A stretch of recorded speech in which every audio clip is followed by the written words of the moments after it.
Hello, everyone, and welcome. I'm glad that you're tuning in today. As part of being a member, we wanted to be able to talk to experts out there in the field that are directly related to, whatever you may be dealing with or struggling with in your own health.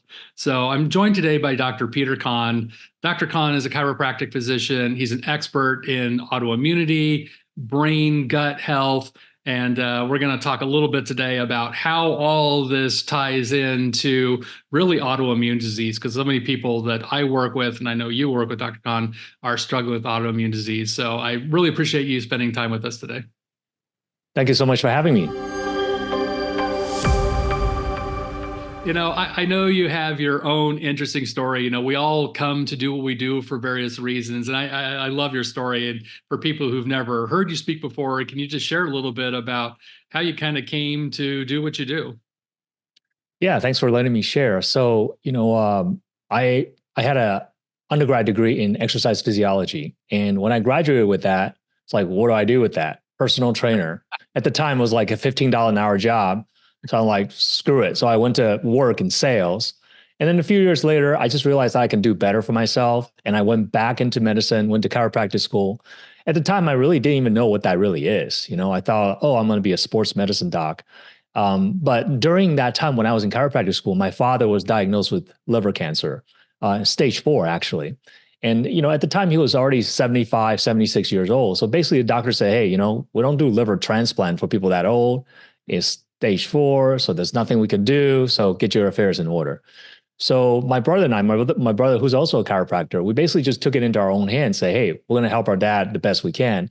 And with just a little bit of what we know, like I haven't even graduated yet, I just been kind of reading some research and so forth. We put him on some really simple supplements. He made some diet change, and lo and behold, he lived 5 years Wow. symptom free. And so that really taught me a lot, right? It taught me that, hey, even though doctors say it's 6 months and there's nothing you can do, there's in fact a lot that you can do. And then fast forward, when I have kids, one of my older son, he had a scalding injury where hot water spilled down the side of his body. He had third-degree burn over 15% of his body. He had to be like medevaced and all that stuff. He was in Canada up in the cabins with his grandpa. So anyways, so we had this kid who's like 1.5, 2 years old with severe burn injury. And he didn't really have much problems before, but since that burn injury, he's started developing very severe allergies to like pet denders, various foods. He started getting a lot of respiratory infections that he never had before. He will wake up with night terrors every night where we couldn't console him. And he had like severe temper tantrums where, I just remember like in a parking lot of supermarket, literally we're trying to buckle him into the seatbelt and he's just screaming bloody murder. Like people were looking at us like we're trying to abduct him or something. So he would just had these really severe, emotional outbursts. And at some point, we thought he was going to become autistic. And so that led me down the road into studying functional neurology. So I got my diplomate or fellowship in studying child development disorder. And then along the road, got my diploma in neurology. And then I discovered functional medicine because in trying to help my son, I discovered gluten reaction and leaky gut and so forth. So starting studying that particular area and became certified in functional medicine. And I applied a lot of the things that I learned in helping my son and even my younger daughter who has severe peanut allergy. I applied what I learned with them to, my patient population. And that really helped me to get much better result than what I was doing before, just doing kind of a one-sided approach, which is, hey, you just take some supplement or you just do chiropractic. But when I combine both, that's when I coined the term neuro-metabolic integration, meaning I'm addressing people neurologically, helping in their brain, but also metabolically, helping them with the metabolism and inflammation. When I combine that, the result just went through the roof. So that's what I'm doing now to kind of help people to appreciate how everything's interconnected. And there's a way to do it so that you can sequences and not lose your mind in the process, because it can be a lot. And some people kind of get lost in the weeds. And so getting, the right information from people like yourself is really helpful. Yeah, it's amazing how our own personal experience really drives and motivates us to explore these other areas of medicine. When you got this thing right in your face that, especially if conventional medicine's not addressing it in maybe the way we think is the correct way.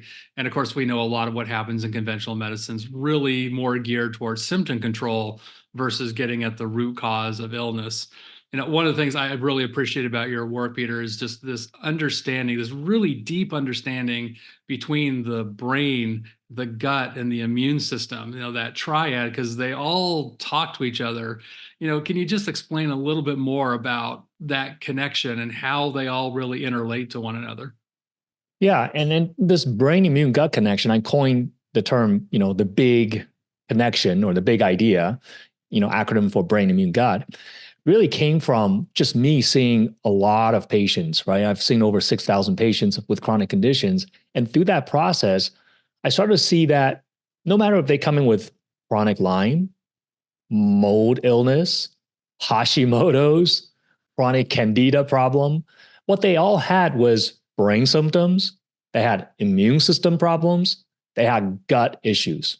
It's kind of like universal. So no matter what the diagnosis, those three areas are always affected in some degree, and they're all affected, right? Very few people with chronic Lyme just have brain fog, but no inflammation or no gut problem. Very few people with mold illness just have brain symptoms and no problem in other areas. So what I started seeing is that this pattern is that this brain immune gut axis is really what's connecting people's health. And when they break down, it's what's causing people's dysfunction and disease and leading to symptoms. So, and that led me down to, okay, well, how can we start to address this in a way that'll help this three-way triangle to start to function better, right? Because you can't just go in and say, well, all disease begin in the gut, so everybody just gut.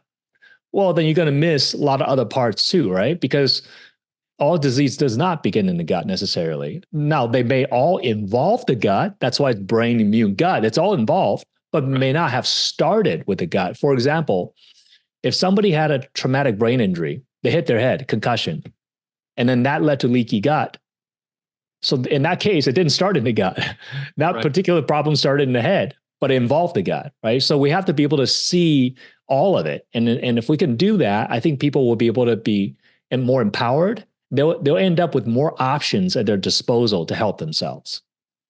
I'm embarrassed to say that I recently learned, recent probably within the last year, maybe about 2 years, the relationship between the gut and the brain. We've all known about this for a long time. I learned that in naturopathic medical school. I'm sure you learned that in chiropractic school. But the backward feedback of the vagus nerve from the gut to the brain, I think about even like food reactions. Someone has a food sensitivity, it's not necessarily food allergy, but food sensitivity. If it stimulates the vagus nerve, there's a direct line back to the brain that then causes the brain to release all these chemicals, changes in neurotransmitters, changes in blood-brain barrier function. I think we used to think that, well, you would eat the food. If you had leaky gut, it would cross the gut barrier, get absorbed in the bloodstream, circulates, then goes to the brain and causes whatever. And that may be part of the mechanism too, but there's also this direct line through the vagus nerve that you eat a food and instantly that vagus nerve is stimulating the brain. And now you're starting to get all these neurological symptoms that's something completely different. And I guess I wasn't aware of that up until fairly recently. And it makes so much sense because for people who get symptoms often very quick after, in this case, of just eating a food or having some other kind of exposure, it kind of makes sense. Yeah, vagus nerve definitely has been getting a lot of, attention in recent years with a lot of summits and people talking about that. And, it's a very important nerve of the parasympathetic nervous system. In fact, it probably comprises about 80% of the parasympathetic function. Now, you have other nerves in your brain, in your body that's responsible for parasympathetic function. For example, in your lumbar and sacral plexus, you have the sacral parasympathetic plexus that innervate your bladder and your rectum area. And then in your face, you have other parasympathetic nerves that innervate, for example, your eyes and your pupil and your tear duct to kind of control salivation and tear and stuff. But vagus nerve is the one that's getting the most attention, and rightly so, because it innervates the heart, the lung, all throughout the entire GI tract. And it's more than just digestive and just autonomic. It also plays an important role in immune function. it also plays an important role in our mood and brain function, as you mentioned earlier. So I think because of that control, this puts vagus nerve kind of in an intersection between the brain, the immune system, and the gut. So for example, one of the things that we've known in research for 20 years now, it's called the inflammatory reflex. This is a cholinergic, cholinergic meaning using acetylcholine as a neurotransmitter, and vagus nerve and much of the parasympathetic nervous system are cholinergic. And the vagus nerve uses this cholinergic pathway, in nerve pathway, to directly dampen inflammation in the liver, spleen, and intestine. And it's so direct that this is called a reflex. You know, in neurology, when we studied a monosynaptic reflex, the knee-jerk reflex, you know, when your doctor tap the hammer on your knee, your patella tendon, you kind of, your leg kick, that is like an automatic thing. That's why people think it's funny. Hey, I don't want to kick my leg, but you tap it, I kick anyways, because that reflex goes to the spinal cord and kicks it right back out to simulate contraction. So a reflex means something that's automatic. You stimulate, you get a response. It's not voluntary. This inflammatory reflex really should be called an anti-inflammatory reflex, but in the literature, they call it inflammatory reflex.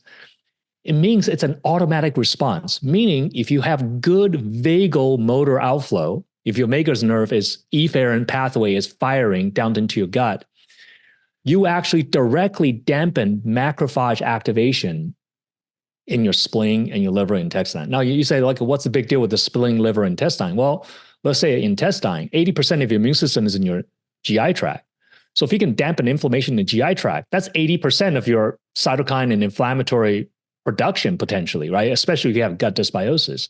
Right. Your spleen, another place that is it's a lymphoid tissue, and it actually produces much of the macrophages that will, travel throughout your body in an inflammatory situation. So to dampen inflammation in the spleen, liver, intestine, meaning it's dampening inflammation in the most critical area. And so the converse then is that if you don't have good vagus nerve function, then those areas don't get stimulated, or you don't dampen the inflammation in those areas as much. And therefore, systemic inflammation will be able to run wild, and you're not able to, put that out. Now, I think there's a kind of evolved mechanism our body has to say that, hey, we need to fight infections, right? We need to have inflammation because inflammation is how you kill bugs. Right. But if we don't put the fire out after the bug has been killed, then the fire can burn ourselves out, can kind of cause collateral damage. So I believe this inflammatory pathway through the vagus nerve is your body's way of controlling this inflammation so it doesn't just run out of control.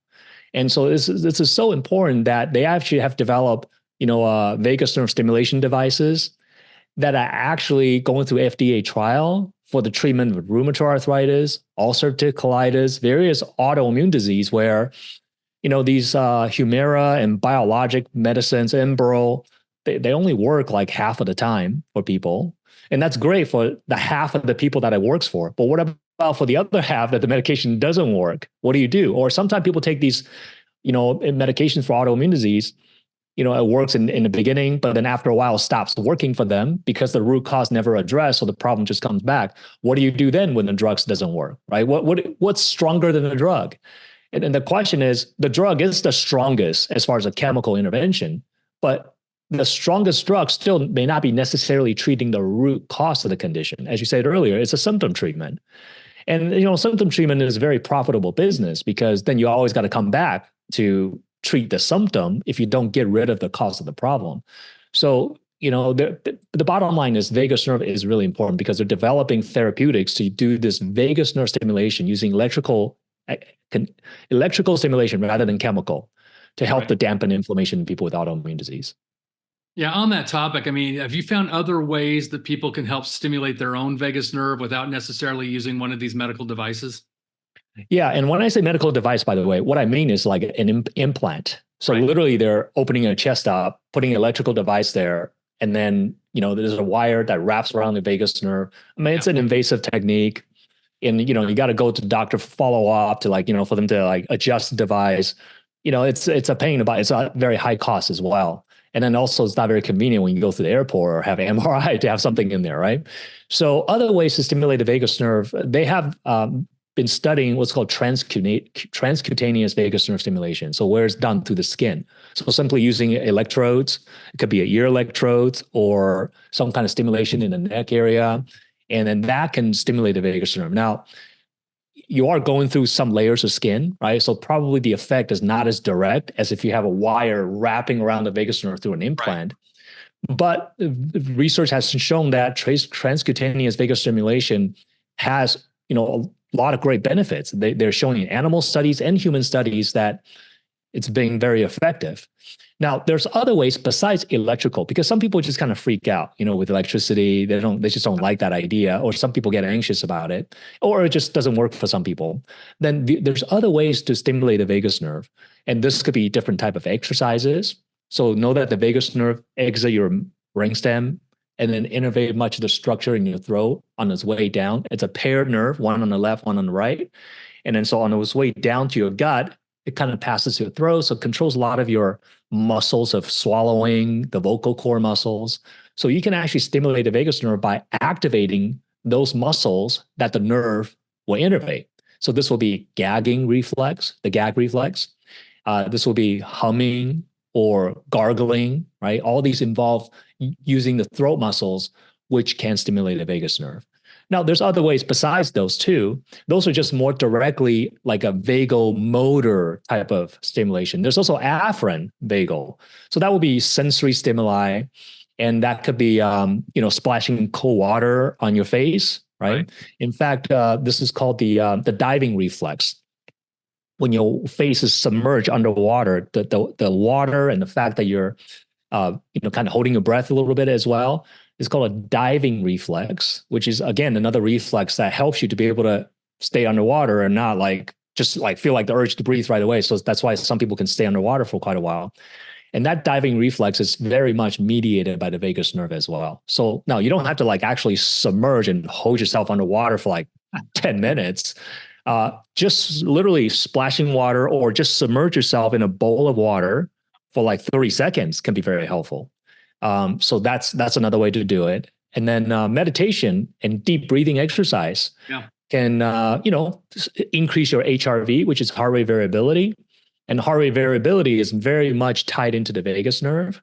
And so by doing deep rhythmic breathing, where you prolong the inhale and the exhale, that also gets your heart rate to kind of get in that sinus rhythmic pattern, which is that heart rate variability, which also help with the relaxation response. Yeah, that's always my go-to for people. It's like if you want something simple and free and easy, is just intentionally slow down your breath. That intentional slowing down automatically stimulates the vagus nerve. Breathe in for 4 to 7 seconds, hold for 4 to 7 seconds, breathe out for 4 to 7 seconds, hold for 4 to 7 seconds. They call it box breathing.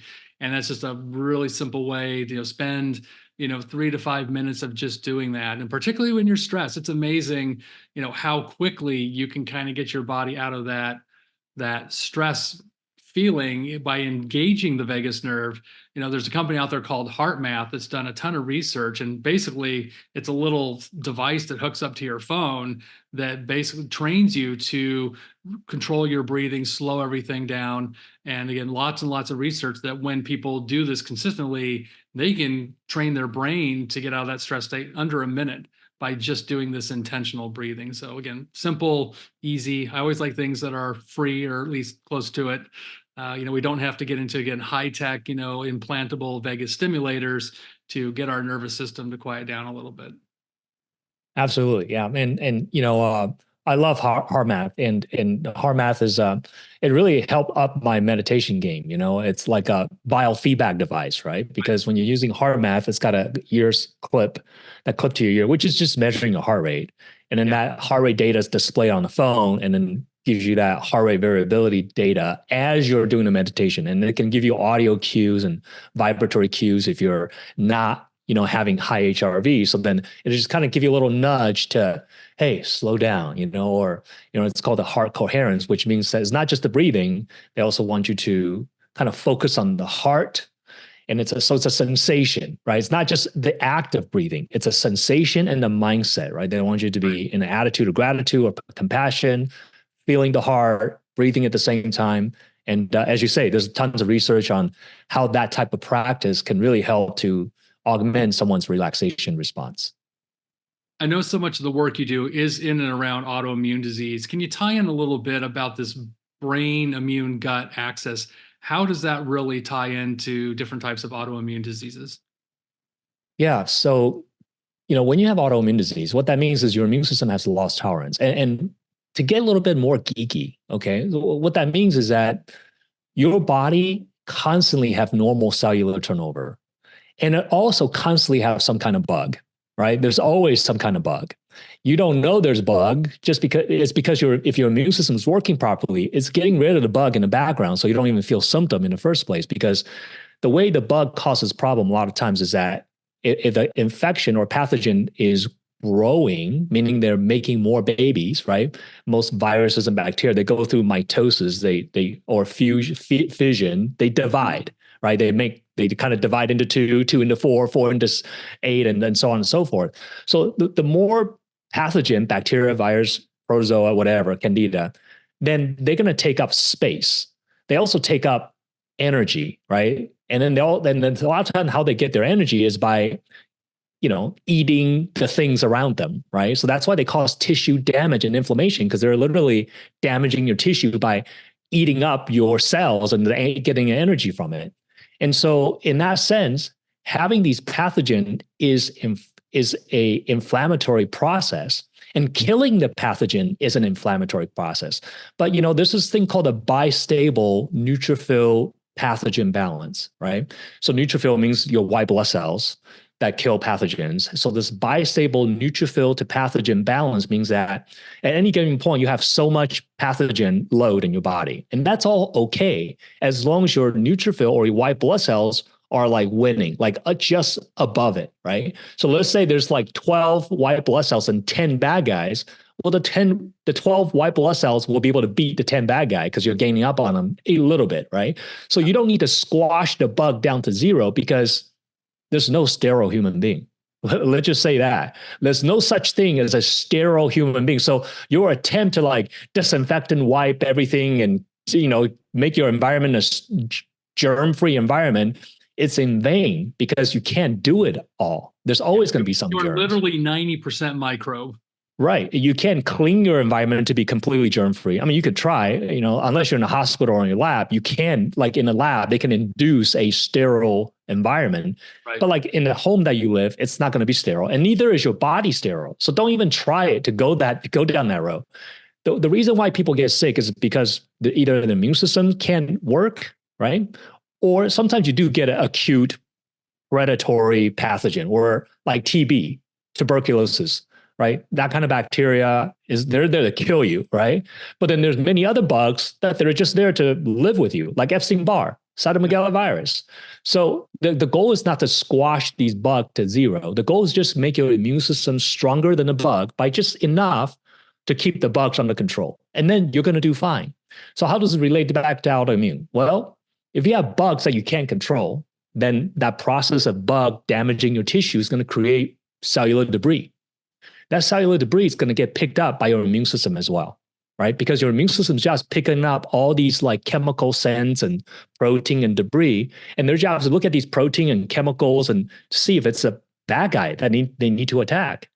And if they picking up a lot of cellular debris from your own body because of tissue damage, then there's just more probability that cellular debris is going to be presented to the T and B cells in your lymph node for them to potentially find a match for that self-tissue epitope, which is like a sequence of protein, and that can drive autoimmunity, right? So it's all just a numbers game.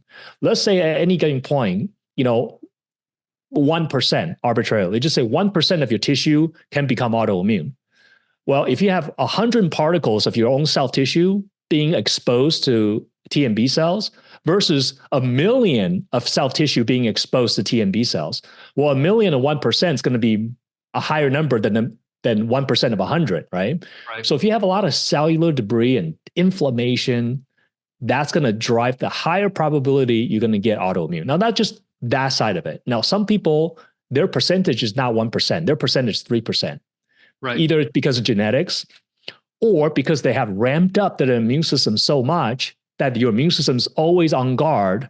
So at any given point, instead of just 1% of the soldier out there looking for cellular debris, you got 5% of the soldier out there looking for cellular debris. So you got more cops on the street arresting people, and sometimes you just arrest the good guys too. And that can cause autoimmunity. So what it comes down to is really understand where all this come from and understand the different players involved, right? So what I just gave you is like a story or an example of kind of how the immune system work. But once we understand that there's different parts of the immune system all doing their job, then you can start to reverse engineer it and come to a solution for you. Because to say that, oh, what's the protocol for autoimmune? There's no protocol, man. It's like what is going on with you specifically, which might be different than somebody else. So, if everybody says, oh, autoimmune, you just need to dampen inflammation. Like, what the heck does that mean? And then sometimes maybe is it appropriate to dampen inflammation down to zero? Just kind of like what we said, we can't squash the bug down to zero. Neither should we be dampen the inflammation down to zero also, because inflammation is needed for the body to kill bugs and to clear up cellular injury. So sometimes, like if you have an infection, if your goal is trying to kill some infection that you can't clear, then you probably don't want to squash the inflammation too much, because then it's going to dampen your ability to kill infection. So there's a time and place for everything. We don't have a free hand at just squash something or support something. It's more appropriate to say, what part are we trying to squash? What part are we trying to support so that we can achieve balance? And that might be different for different people. So this is where really learning more is going to help you, right? Some people just, I don't want to learn. Just tell me what to do. Just tell me one pill. Unfortunately, there's no one pill, right? Magic bullet, please. Yeah, just give me that drug that I see on the commercial, right? But if it was that easy, nobody would have problem. But despite all these $1 billion of drugs and $1 billion of drug advertising, autoimmune disease is still on the rise, right? So it's not like autoimmune is cured, just like cancer is not cured either. The reason it's not cured is because it's not a single bullet type of problem, and therefore it's not a single bullet type of solution. Well, I think if you look at all the biologic drugs on the market for any autoimmune disease, functionally, they all are trying to accomplish the same goal. And like I said, that's to sequester, squash inflammation. But that underlying cause, that underlying trigger has not necessarily been addressed. And like, yeah, you might get some temporary relief. And again, there are times, look, I am not saying that medication is bad. There are times where you need to intervene at that level. The inflammation absolutely is out of control, that if you don't get under control, there's so much tissue damage, it may get to the point where it's not reparable. But again, that's not the end game. It's interesting. I have MS, and I got talked into by my neurologist to take a biologic, which was really didn't want to do at all. But I don't know, somehow she kind of scared me. And I got all of the side effects. I got none of the benefit. And, that's the other thing about biologics they don't really tell you, is that they come with a very long list of side effects. And most people end up stopping their medication at some point because the side effect is worse than the disease. So how do we as autoimmune patients, start taking stock of our own health and start really digging deep into what are all those underlying things that potentially trigger the inflammatory process? I remember having a conversation with a colleague of mine who's a functional neurologist. We were talking about, in my case, MS. How do you repair myelin? And she kind of laughed. She says, "Well, you have to stop the inflammation first." She's like, "What's the point of trying to rebuild myelin when you've got something constantly tearing down? That'd be like trying to build a new building while it's on fire. It doesn't make any sense, and you don't get very far." So until we figure out what it is for each person that's perpetuating the inflammatory cycle, our efforts to rebuild connective tissue, to do all the other things we want to have better function, won't be nearly as effective until the inflammation's under better control. So I think what you're saying is just so critically important to understand that for everybody, it's something a little different. Yeah, and you made a perfect example. In a case of MS, how do you build myelin? Well, you stop the damage from continuing to occur, because if you keep tearing down the tissue, then you're not going to be able to build it back up, right? It's kind of like you have a skin wound, and before the skin heals over, you just keep scratching it and it bleeds again. Before the skin heals over, you're scratching it, and you're never going to have enough time and a chance to heal. So you have to stop the tissue damage so that the body can heal itself. Because how do you heal the myelin? The myelin will heal itself if your immune system will quit chewing at it, right? But if it's constantly chewing at it, then of course it's not going to heal because you're constantly scratching that wound. So how do we stop it? And that's really why or how I came up with the neurometabolic integration, meaning, as chiropractic neurologists, you could rehab a person all day long, but if they don't have sufficient fuel to the neuron, or they have too much inflammation doing damage to tissue, then you can rehab all day. You're not going to get anywhere. Now, on the other hand, some people, they have the opposite issue, right? They're taking boatloads of supplement, but then the brain function is not there. Right. Because they had a concussion, for example. They hit their head, like, the example that we given. So then if you don't rehab those injured neurons and activate them, then you're always going to have a deficit there. It's kind of like your right bicep is injured, but you never went and rehabbed it. So now your right bicep is always weaker. So now when you go lift a really heavy load, it's going to just tilt over. That's the symptom. The symptoms, when you lift something heavy, you drop it because there's a weakness, right? But you got to fix the weakness, but you also got to feed the muscle too, right? That's nutrition, there's amino acids, proteins, and so forth. So, when we start to step back a little bit, it's all pretty simple. It doesn't mean it's easy, but we can simplify the complex. The body's really complex, right? I mean, we can't dumb it down so much where it loses meaning, but we can simplify more for people so they can know where the starting point for them is. Well, I think to your point, chronic illness is complicated. Autoimmune illness is complicated. Again, I think there's so much in immunology that we're just really beginning to understand. We don't really understand why the immune system loses tolerance to anything in our world. Why are some people allergic to cats and other people aren't? Why do some people, get any autoimmune disease and other people don't? I think what's always fascinating, and I talk about this all the time, when you look at other cultures, particularly outside of Western culture, where parasites and other bugs are endemic, their rate of autoimmune disease is almost zero.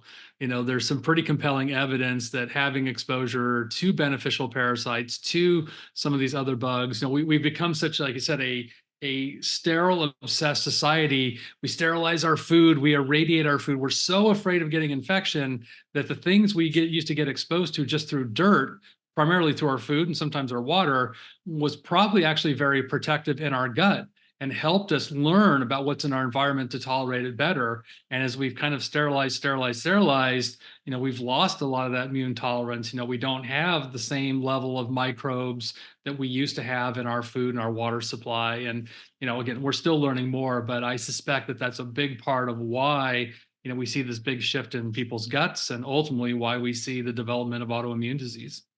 Yeah, I mean, you're referring to what's called a hygiene theory in the literature, right? And that when they study, groups of people who are in an industrialized, urbanized area who are highly sanitized, tend to have more issues, autoimmune and allergies and things like that. Where people in places where they're more exposed to the environment tend to have less of those issues. Now, those people do have infections, but just like in any point, right? Infections, there are certain bugs that are just predatory. Like they intend on taking over and just kill the host. But a lot of other bugs are kind of just commensal, right? They're there, and then if your immune system's down, then they take over. They're more opportunistic. So I suspect in third world countries where they have a lot more exposure, where parasites are endemic, most of them are probably having parasites, but their body can handle it, right? Kind of like what we talked about earlier. Your immune system just got to have the upper hand slightly to keep everything under control. So they may have parasites, but it doesn't bother them, doesn't create symptoms. And then sometimes it does, because that person, either the parasite just too much, or multiplying too much, or too many of them, or the immune system's not working. Then the parasite wins, and then the person started having more symptoms. But definitely, I think the environment, you talk about dirt, Dr. Ingels. I think dirt is just another nutrient. It's another signal, right, in our environment. Just like being touched and having socialization is a form of nutrient and environmental stimuli to help us to grow and be healthy. The dirt in our environment is just another environmental cue to let us know that, hey, we are here. This is where we are, and this is our environment. And this is why in Chinese saying, they say that when you move to a new area or you travel to a new area, a lot of times you get diarrhea, your stomach doesn't feel good. They call it 风水不符. That means like you're not in harmony with the wind and the water in the area because it's a new environment. It's not the same bug anymore. So your body doesn't know how to adjust. So I think that our environment is so important. But of course, living in suburbs where I am in industrialized places, there's just a paucity of dirt. There's not enough that mud that we play with. So I don't know, maybe we just go play with mud. Yeah, I would think about when I was the kid. I mean, of course, I'm a boy, and my brother and I were always like building forts and digging holes in the ground. And we would come home just covered in dirt. And we drank out of the hose in the front yard that God knows what that hose was exposed to.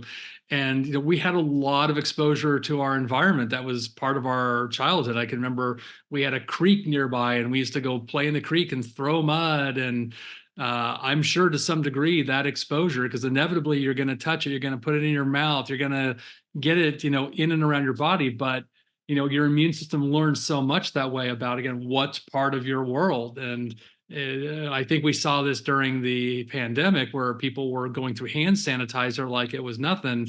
And like I said, it was completely fruitless because you sterilize your hands for 10 seconds. The minute you touch something else, you've now recontaminated your hands with whatever's on your purse, your bag, your groceries, whatever you're touching.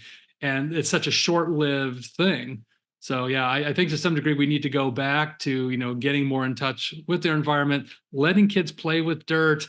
I tell my parents that have, young kids, toddlers, like when the binky falls out of their mouth, you don't need to go sterilize it, boil it, just get all the big dirt off, stick it back in their mouth. 3-second rule. Exactly. It's like, I promise you are never going to harm a child from doing that. It does not cause disease. That's not the way it works. But again, it is a way that, I think our immune system learns. I think there's a reason that, kids, in many ways, when they start interacting with each other, they slobber on each other, they touch each other.